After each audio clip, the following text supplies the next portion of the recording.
दिल्लीमधून एक मोठी बातमी समोर येत आहे. दिल्लीमध्ये उपमुख्यमंत्री सुनेत्रा पवार यांनी अमित शाह यांची भेट घेतलेली आहे आणि या भेटीमध्ये महाराष्ट्रातल्या राजकीय विषयांवर सुद्धा चर्चा झालेली आहे. यामध्ये सर्वात महत्त्वाचं म्हणजे उद्धव ठाकरे यांचे 6 खासदार फुटल्यानंतर आता राष्ट्रवादी काँग्रेस शरद पवार यांच्या पक्षाचे खासदार सुद्धा फुटणार का याची चर्चा सुरू असतानाच सुनेत्रा पवारांच्या संपर्कामध्ये शरद पवार यांच्या पक्षाचे 4 खासदार असल्याची माहिती आहे. कालही आपण ही बातमी दिलेली होती आणि त्यानंतर आज तातडीनं सुनेत्रा पवार या अमित शाह यांच्या भेटीसाठी दिल्लीमध्ये पोहोचलेले आहेत. दोघांमध्ये बराच काळ चर्चा सुद्धा झालेली आहे आणि दुसरीकडे जे ऑपरेशन महाराष्ट्र ज्याला आता आपण म्हणू शकतो की एकीकडे उद्धव ठाकरे यांचे खासदार फोडले आणि त्याचबरोबर आता शरद पवार यांच्या पक्षाचे सुद्धा खासदार फोडले जाणार का आणि जवळपास 10 खासदार हे भाजपला महाराष्ट्र राज्यातून हवे आहेत आणि त्यासाठी हे ऑपरेशन महाराष्ट्र राबवलं जाते का असा सुद्धा प्रश्न आहे तो विचारला जाऊ लागलेला आहे. आज सुनेत्रा पवार आणि अमित शाह यांच्यामध्ये याच संदर्भात सुद्धा चर्चा झालेली आहे आणि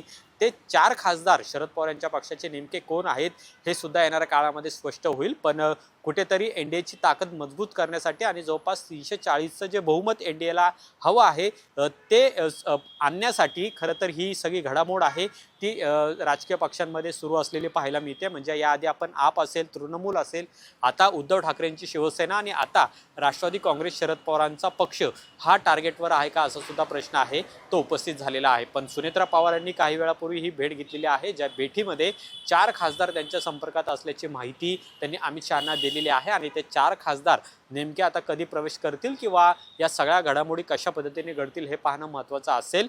दुसरीकडे आपण पाहतोय की 10 खासदारांची गरज ही एनडीएला महाराष्ट्र राज्यातून आहे आणि त्यामुळेच जे विधेयक याआधी 2 विधेयकांसंदर्भातली चर्चा लोकसभेमध्ये राज्यसभेमध्ये झालेली होती मात्र बहुमत नसल्यामुळे ती फेटाळण्यात आलेली होती. आता मात्र 10 खासदारांचं जर बळ महाराष्ट्र राज्यातून वाढलं तर नक्कीच भाजपला विश्वास आहे की ते जे 2 विधेयकं पेंडिंग आहेत ती पूर्ण त्यांना करता येतील आणि त्या अनुषंगानेच हे फोडाफोडी सध्या महाराष्ट्र राज्यामध्ये सुरू असल्याचं बोललं जात आहे.